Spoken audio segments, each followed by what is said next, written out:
Crveni krst Sokobanj je brojnim aktivnostima obeležava Svetski dan Crvenog krsta.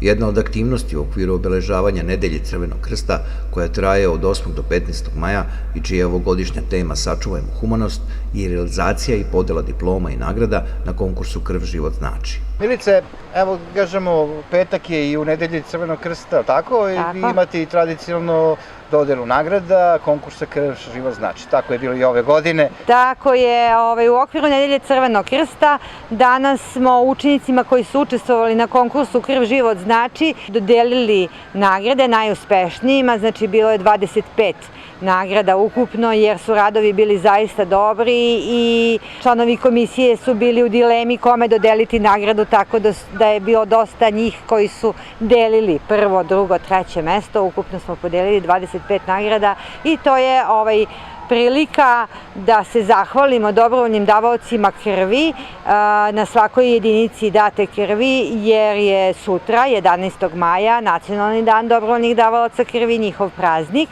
A još jedan način na koji ćemo to učiniti jeste i dodela zahvalnica koju ćemo realizovati u utorak 14. maja, znači u toku celog dana u prostorijama Crvenog krsta dobrovoljni davaoci krvi koji imaju 10, 20, 35, 50, 75 ili 100 davanja moći će da dobiju svoja priznanja.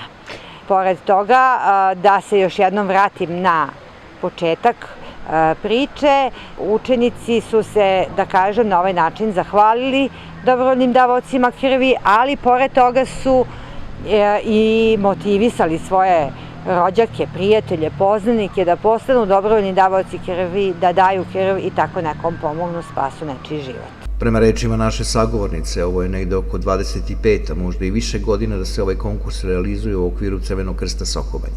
Svake godine pristiže negde oko 100 radova, što literarnih, što likovnih, a ove godine negde oko 96 radova pristiglo je na njihovu adresu.